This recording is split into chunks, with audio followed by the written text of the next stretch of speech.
गुजरात में कोरोना विस्फोट की पेंडेमिक की गंभीर स्थिति बनी हुई है। ऐसे में राज्य सरकार किस तरह के कदम उठा रही है, लोगों को किस तरह का भरोसा दिलाने में सफल रह रही है, इस पूरे मसले पर हमारे साथ बातचीत करने के लिए खुद गुजरात के मुख्यमंत्री विजय रूपाणी जी हैं। सर, बहुत बहुत स्वागत है आपका न्यूज़ 18 में। सबसे पहला सवाल कि परिस्थिति बहुत गंभीर बनी हुई है, राज्य सरकार कितना भरोसा लोगों को ये दिला सकती है कि स्थिति अभी भी नियंत्रण में है, नियंत्रण से बाहर नहीं गई है? देखिए, ये बात तो सही है कि कोरोना की सेकंड वेव बहुत तेजी से फैल रही है। हमारी उम्मीद से भी कहीं अधिक तेजी से ये फैल रही है। अभी कल की ही बात कर लीजिए तो कल गुजरात में 6,500 से अधिक केस आए हुए थे और इसमें से 62 से 70% केस अहमदाबाद, सूरत, राजकोट, वडोदरा सिर्फ 4 महानगरों से आ रहे हैं। लेकिन वही यदि मार्च की बात करें तो हर दिन औसतन 14 से 1600 के आसपास केस आते थे।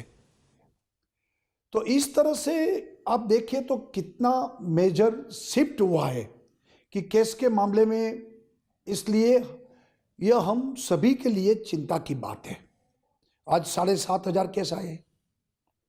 हालांकि हमने हालत पर काबू पाने के लिए नियमों को सख्त किया है। हम युद्ध स्तर पर काम कर रहे हैं। हमारे पास विश्व का बेहतरीन मेडिकल इंफ्रास्ट्रक्चर है और मेडिकल फैसिलिटीज भी है। हमारे पास कोविड से लड़ने का 1 साल का काफी अनुभव भी है। एक सेट प्रोटोकॉल भी है और बीमारी को हैंडल ये प्रोटोकॉल द्वारा हम कर रहे हैं। हम testing, tracing, treatment, triple strategy के साथ हम काम कर रहे हैं। सर, लेकिन ये कमी कहाँ रह गई? क्या हम भांप नहीं पाए कि इतनी ज़्यादा बढ़ोतरी सेकेंड वेव में होगी? ये तो कोरोना अनप्रेडिक्टेबल है। ये कल क्या होगा कौन कह सकता है। जितने तज्ञों, कोई कहते थे कि भाई सेकेंड वेव इस महीने में आएगी, थर्ड वेव इस महीने में आएगी, ये घट जाएगी, रुकेगी, इसमें कोई प्रिडिक्शन नहीं हो सकता है।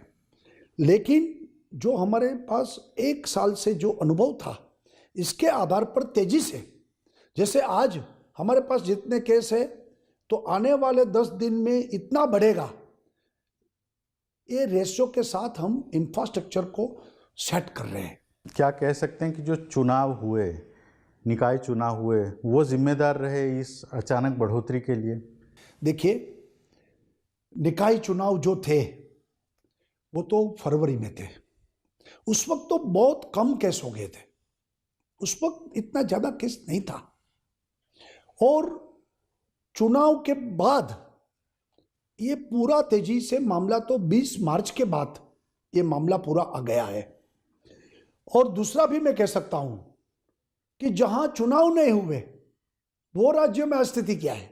जैसे महाराष्ट्र में कोई चुनाव नहीं, तो ये चुनाव के कारण हुआ है ऐसा हम नहीं कह सकते। और लोकतंत्र में चुनाव भी अनिवार्य है। आज भी 4 राज्यों में चुनाव चल रहा है, इस माहौल में भी चल रहा है। केरल, बंगाल, आसाम, वहां केस भी बहुत बड़े हैं और वहां भी चुनाव हो रहा है। लेकिन चुनाव के कारण गुजरात में हुआ है ऐसा हम नहीं कह सकते। जहां चुनाव नहीं है वो स्टेट में भी काफी बढ़ोतरी हुई है।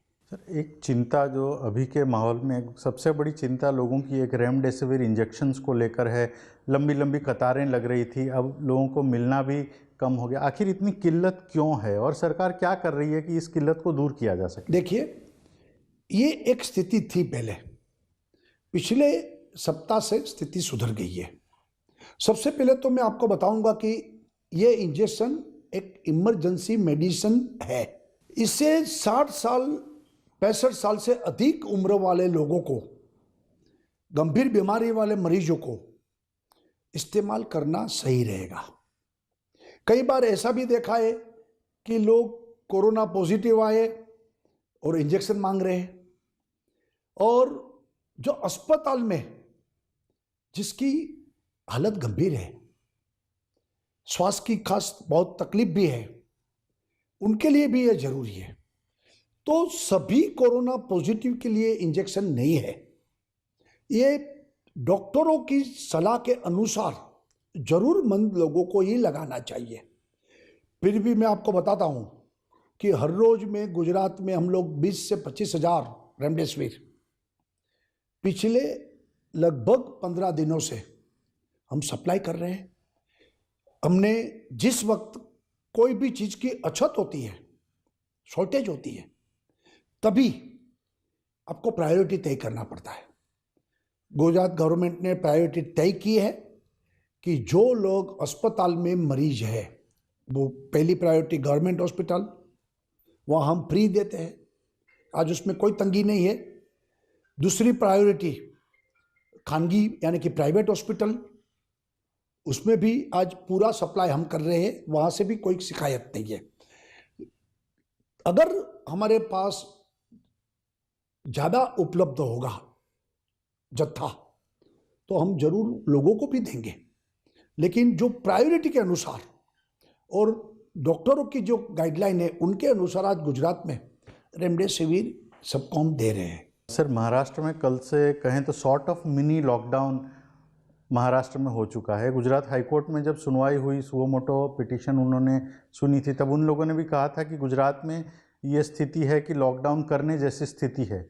क्या आप उस दिशा में कुछ सोच रहे हैं? देखिए, मैंने पहले भी कहा है कि गुजरात में लॉकडाउन हम नहीं करने वाले हैं, क्योंकि न तो इसकी कोई ज़रूरत है और न ही ये कोरोना को ख़त्म करने की उसमें से कोई समाधान है। हमने कोरोना कर्फ्यू यानी कि रात्रि कर्फ्यू, महाराष्ट्र में रात्रि कर्फ्यू लगाया पूरे स्टेट पे, तो रात्रि कर्फ्यू जिसमें से 24 घंटों में से 10 घंटा ये लॉकडाउन ही है और लोगों को बाहर निकलने पर पूरी रोक है। उसमें गुजरात के 20 शहरों में है। हमने शैक्षणिक संस्था भी सभी बंद की है। हमने सभी ऑफिसों में 50% स्टाफ और ऑल्टरनेट करने का भी आदेश दे दिया है। कई सारे एक्टिविटी आज भी, जिम बंद है, मॉल बंद है, थिएटर बंद है, तो ये सारी एक्टिविटी तो बंद ही है।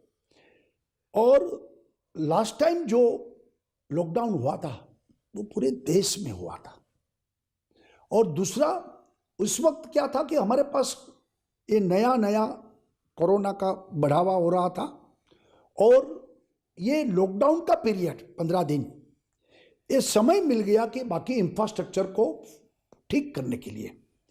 लेकिन जान भी है, जहान भी है, संक्रमण को रोकना भी है, इस दिशा में सरकार काम भी कर रही है। और हर रोज जो गरीब, जो मजदूर, उनकी भी चिंता हम कर रहे हैं और मैं मानता हूं कि दोनों को साथ में लेकर हम काम कर रहे हैं। सर, लॉकडाउन के डर से ही सही, थोड़ा मजदूरों का जो लेबरर है, माइग्रेंट लेबरर्स हैं, उन लोगों का थोड़ा सा पलायन शुरू हुआ है। सूरत से कई सारे लोग यूपी बिहार की तरफ जा रहे हैं। हुआ है, थोड़ा बहुत होगा, लेकिन लास्ट टाइम जो पलायन हुआ था तब एक नई बात थी कोरोना की और उनके मन में आ गया था कि वे एक बार तो गांव जाना है, पैदल चलने लगे थे किलोमीटर तक। उस वक्त हमने काफ़ी सुविधा की, 1100 ट्रेनें लगाई, करीबन 5000 से ज़्यादा बसेस लगाई थी हमने और एक बार उनको जाने दिया था। लेकिन जाने के बाद तुरंत ही लोग वापस आए थे और काम धंधा चालू है, लॉकडाउन नहीं है। इसलिए इस बार अभी तक तो कोई पलायन एवं बहुत बड़ी मात्रा में गुजरात से नहीं है और लोग भी जानते हैं कि भाई जाने की ज़रूरत नहीं है। सर, एक चिंता दूसरी टेस्टिंग को लेकर है कि एक सैंपल कलेक्शन, आप कॉल करें तो भी 2-2 दिन में सैंपल कलेक्शन हो रहे हैं और रिपोर्ट आने में भी 2 से 3 दिन लग रहे हैं। देखिए, उसके लिए आप लोग क्या कर रहे हैं? देखिए, किस तरह से? कि बड़े स्तर पर टेस्टिंग हम कर रहे हैं। मैं आपको बताना चाहता हूं कि पहले यानी कि 15 मार्च के आसपास हम हर रोज 50,000 टेस्टिंग करते थे। आज का मेरा फिगर है 1.5 लाख हम टेस्टिंग कर रहे हैं और उसमें से करीब 50% हम RT-PCR टेस्टिंग कर रहे हैं। RT-PCR टेस्टिंग जो है वो लेबोरेटरी में जाता है और उसकी प्रोसेस में 5 घंटा लगता है तो स्वाभाविक है कि इसके लिए लेबोरेटरी को बढ़ाना। एक समय शुरू जब कोरोना हुआ तो हम पुणे भेजते थे, बाद में धीरे धीरे गुजरात में आज काफ़ी लेबोरेटरी अभी अभी हमने जो डिस्ट्रिक्ट में नहीं थी वो भी चालू करवाई। और जो प्राइवेट लैब है उनको ये काफ़ी दिक्कत हो रही है, क्योंकि उनके पास प्राइवेट में जो लोग जाते हैं तो वहाँ उनको वेटिंग में रहना पड़ता है। लेकिन गवर्नमेंट की लेबोरेटरी में हमने तय किया है कि मैक्सिमम 24 घंटे में सबका टेस्ट रिपोर्ट आ जाना चाहिए, क्योंकि ज़्यादा दिन लगेंगे तो वो स्प्रेडर बन जाएंगे, तो उसको रोकना है। तो 24 घंटे में उनको टेस्टिंग हो जाए, रिपोर्ट भी मिल जाए और ट्रीटमेंट भी चालू हो जाए, इस दिशा में काफ़ी प्रयत्न किया है। एक नई शुरुआत आप लोगों ने की है, कितना सफल हमने आपको अहमदाबाद लग रहा है? में ड्राइव थ्रू किया है, आज से शुरू हुआ है और उस काफ़ी रिस्पॉन्स है। वैसे अहमदाबाद में हमने 100 डोम लगाए हैं, जो चौराहे पर हमने ये डोम लगाए हैं। कोई भी आदमी आकर, कोई भी व्यक्ति वहाँ आकर टेस्ट फ्री ऑफ चार्ज, मुफ्त में वो टेस्ट करवाए और तुरंत ही उनका रिपोर्ट भी मिल जाए। एंटीजन टेस्ट भी करते हैं, RT-PCR भी करते हैं। सर, एक चीज़ लोगों में एक ये डर है, बहुत जगह पर एम्बुलेंस की लाइनें भी लग रही हैं, हॉस्पिटल में बेड्स की कमी को लेकर एक पैनिक है। नहीं, ऑक्सीजन बेड्स की कमी है, ऐसी एक चर्चा मैं मीडिया को भी रिक्वेस्ट कर रहा हूँ। पिछले 2-3 दिन से हमारी सिविल हॉस्पिटल मेडिसिटी, वहाँ 2200 बेड कोरोना के हैं, यानी कि 2200 पेशेंट अंदर जूझ रहे हैं। जो एम्बुलेंस की लाइन दिखाते हैं, 20 एम्बुलेंस एक साथ खड़ी है, किसका मतलब 20 पेशेंट अंदर है। 2200 अंदर ट्रीटमेंट कर रहे हैं, बाहर 20 पेशेंट क्यू में है। तो ये ज़्यादा नहीं है, एक साथ इकट्ठा हो गए, इतना ही है। 20 ही पेशेंट है, 20 से ज़्यादा एम्बुलेंस की लाइन नहीं है। लेकिन वो पेशेंट आया, उसका चेक किया, बाद में कैसी सारवार करनी है, कहाँ उनका बेड लगाना है, बेड कहाँ खाली हो गया है, फिर उस पर उनको ट्रीटमेंट करनी है, ये सारी प्रोसेस में थोड़ा टाइम लगता है। इसलिए एम्बुलेंस साथ में एक साथ हो जाती है। बाकी हर रोज़ अहमदाबाद में करीब 1500 से ज़्यादा पेशेंट हम अलग अलग private hospital, government hospital, municipal hospitals, हमारे कोविड सेंटर, उसमें हम लोग एडमिट करते हैं। ऑक्सीजन बेड्स वाले अस्पतालों में ऑक्सीजन बेड्स की या वेंटिलेटर्स की कोई कमी है क्या? इसको एक लोगों में एक डर है। मैं आपको बताऊं कि पिछले 15 दिन में हमने करीबन 18,000 बेड नए खड़े किए पूरे गुजरात में। उसमें से ऑक्सीजन बेड भी काफ़ी शुरू किए। ऑक्सीजन लाइन लगाना, ऑक्सीजन की भी आज कमी धीरे धीरे महसूस सबको हो रही है और चिंता का विषय हो गया है, टाइट हो गया है। तो ऑक्सीजन तो मिलना ही चाहिए, तो वो भी व्यवस्था करनी पड़ती है, ऑक्सीजन की लाइन भी लगानी पड़ती है नई अस्पताल शुरू करने से पहले। गुजरात में अभी तक ऑक्सीजन लाइन वाली ही सभी हॉस्पिटल है और ऑक्सीजन सप्लाई भी हम नियमित कर रहे हैं। 18,000 बेड हमने पिछले 15 दिन में नए खड़े किए और आने वाले दिन में अहमदाबाद में DRDO के साथ भारत सरकार का मैं आभार प्रकट करता हूं कि DRDO की हॉस्पिटल का काम शुरू हो गया है। 1400 बेड एक साथ हमारे GMDC के, यानी कि यूनिवर्सिटी के कन्वेंशन सेंटर है, उसमें ये नई हॉस्पिटल भी अहमदाबाद में बन रही है। काफ़ी जगह धार्मिक सामाजिक संस्थाओं ने भी ऑक्सीजन बेड वाली हॉस्पिटल शुरू किए हैं, कर रहे हैं। तो मुझे लगता है कि पर्याप्त मात्रा में हम इसके साथ केस भी बढ़ रहा है, बेड भी हम बढ़ा रहे हैं, कोशिश कर रहे हैं और इंफ्रास्ट्रक्चर का मैक्सिमम, यानी कि संसाधनों को जितना हो सके इतना हम खोलने का प्रयत्न कर रहे हैं।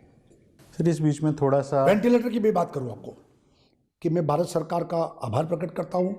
5,000 वेंटिलेटर हमको दिया है और पूरे 5,000 वेंटिलेटर काम कर रहे हैं। लास्ट टाइम तो वेंटिलेटर कहाँ से आएगी एक समस्या थी, इस पर कोई समस्या नहीं है। सर, इस बीच में राजनीति भी हुई है। आपके पार्टी के अध्यक्ष CR पाटिल साहब ने आपकी पार्टी ऑफिस में 5,000 रेमडेसिविर बांटे, फ्री ऑफ कॉस्ट बांटे, लेकिन उसको लेकर एक विवाद हुआ कि लोगों की एक तरफ से लंबी लाइनें रेमडेसिविर इंजेक्शंस के लेने के लिए लग रही है और दूसरी तरफ पार्टी 5,000 इंजेक्शंस लेकर बांट रही है, तो उस पर नहीं, इसमें क्या है कि देखिए, हमारे अध्यक्ष सेवा किए भाव से ही उन्होंने किया है। इंटेंशन बहुत स्पष्ट था कि भाई चलो हम भी कोशिश करें, तो अलग अलग सोर्सेस में से उन्होंने इंजेक्शन इकट्ठे किए। इंजेक्शन की कॉस्ट भी आप सब जानते हैं। उन्होंने फ्री ऑफ कॉस्ट सूरत की जनता को बांटने का कार्यक्रम किया। मैं मानता हूँ उसमें कोई ऐसा गलत काम नहीं किया है कि जितना ये कांग्रेस राजनीति कर रही है। कांग्रेस को मैं पूछ रहा हूँ, आप सेवा का काम क्या कर रहे हैं? हम लोग तो भारतीय जनता पार्टी के लोगों के साथ खड़े होकर लोगों को जो मुश्किल और समस्या है उनमें वो मदद रूप करने के लिए वो काम कर रहे हैं। तो उन्होंने सेवा के दृष्टि से काम किया है। कांग्रेस इसमें राजनीति कर रही है। इस समय राजनीति करना मुझे उचित नहीं लगता है। नहीं, लेकिन सेवा की काम उन्होंने किया है, वो रोज़ करें ना, लोगों को फ़ायदा ही होगा रोज़ अगर बांटेंगे तो। नहीं, जितना उसके पास मिला उतना बांटते हैं, उन्होंने किया। क्या ये राजनीति की आप बात कर रहे हैं, क्या ऐसी संभावना है कि आप ऑल पार्टी मीटिंग करके, कांग्रेस भी कह रही है कि हम भी हेल्प करना चाह रहे हैं, क्या ऑल पार्टी मीटिंग करके आप कोई? मैंने कोई पार्टी की मीटिंग नहीं की थी। सबके मन में जो सेवा किए काम करने के लिए इच्छा होती है सब करते हैं, तो कांग्रेस भी करे। उस वक्त भी कांग्रेस ने जो स्टेटमेंट दिया था कि हम कार्यालय में हॉस्पिटल खोलेंगे, उस वक्त मैंने बताया था, मैंने रिएक्शन में कहा था अच्छी बात है, कांग्रेस भी करे। आखिरी सवाल, लोगों को क्या आपके जो एक्सपर्ट्स हैं क्या बता रहे हैं, उनका एनालिसिस क्या कह रहा है कि परिस्थिति कब तक थोड़ी काबू में आएगी? देखिए, एग्जैक्टली कहना तो काफ़ी मुश्किल है, और सिर्फ गुजरात में ऐसी स्थिति है ऐसा तो नहीं है। बहुत सारे स्टेट में हमारे से भी बहुत अधिक केसेस आ रहे हैं, लेकिन अभी तो लगता है कि आने वाले कुछ दिन तक केस बढ़ेंगे, लेकिन कहीं कोई समस्या न हो इसके लिए हमने पूरी तैयारी की है। मैं आपके माध्यम से अपनी जनता को इतना भरोसा जरूर दिलाना चाहता हूं कि राज्य सरकार किसी की इलाज में कोई कमी नहीं होगी, और पूरे राज्य में 1.5 लाख से अधिक डॉक्टर्स, नर्स, पैरामेडिकल स्टाफ इस काम में जुटे हुए हैं, दिन रात लोगों की सेवा कर रहे हैं। तो मेरा मानना है कि ये समय मानवता की सेवा करने का समय है। सब लोग साथ मिलकर लोगों की सेवा करें, इसके लिए प्रतिबद्ध बने। और कोई भी पीक आफ्टर ऑल समय आने पर वो डाउन भी होता है। यूरोप में भी हुआ है, अमेरिका में भी हुआ है, हमारे यहाँ भी दिल्ली में भी हुआ है, महाराष्ट्र में भी हुआ है, गुजरात में भी हुआ है कि जैसे नवंबर में पीक आया था, फिर बाद में जनवरी में गिर गया। तो समय पर गिरेगा और हम सब साथ मिलकर करेंगे। तो कोरोना से डरने की आवश्यकता नहीं है, लेकिन सावधानी रखनी आवश्यक है। हम मास्क पहने, सोशल डिस्टेंस की चिंता करें, और हम लोग बिन जरूरी, यानी कि जरूरी ना हो तो बाहर ना निकले, इतना करेंगे तो हम जरूर जीतेंगे। सर, एक बात और अंतिम बात, वैक्सीनेशन को लेकर गुजरात सरकार जो टॉप 3 परफॉर्मिंग स्टेट्स हैं उसमें गुजरात सरकार रही है। वैक्सीनेशन की आपकी स्ट्रेटेजी क्या है, और जो केंद्र सरकार सोच रही है कि इंटरनेशनल लेवल पर दूसरे भी जो वैक्सीन्स अवेलेबल हैं वो भी जल्दी ही लोगों को अप्रूव करके देने की एक तैयारी चल रही है, कितनी मदद मिलेगी? वैक्सीनेशन ड्राइव कितनी तेज़ी से चल रहा है और आपकी उसमें क्या स्ट्रेटेजी है? वैसे हेल्थ वर्कर और फ्रंटलाइन वर्कर में गुजरात टॉप पर है। हमने ज़्यादा वैक्सीन कर दिया, यानी कि एक एक के पास जाकर उसको वैक्सीन के टीके लगाए। 45 से अधिक आयु वाले लोगों का जो वैक्सीनेशन का प्रोग्राम चल रहा है, जितना वैक्सीन मैक्सिमम, यानी कि करीब हर रोज 3 लाख लोगों को हम वैक्सीन कर रहे हैं। इसमें जन भागीदारी भी काफ़ी की है। अलग अलग समाज, अलग अलग संस्थाएं, साधु संतों को साथ में लिया है, और सब अपने अपने समाज के इकट्ठा करके एक साथ सबका वैक्सीन का कार्यक्रम हम करते रहते हैं। और मैं आपके माध्यम से भी लोगों को बताऊंगा कि वैक्सीन अवश्य ले। लास्ट जो कोरोना का जो लहर थी उस वक्त तो वैक्सीन भी नहीं था, तो इस बार हमारे हाथ में वैक्सीन भी है। 2 डोज समय पर ले ले तो इससे भी हम जल्दी से इसमें से बाहर निकलेंगे। सर, न्यूज़ 18 से बात करने के लिए बहुत बहुत शुक्रिया, आपने वक्त निकाला। और लोगों को भी हम अपनी तरफ से भी यही कहना चाह रहे हैं कि सरकार भी कर रही है, वैक्सीन लीजिए, सुरक्षित रहिए, ये बहुत ज़रूरी है इस वक्त में।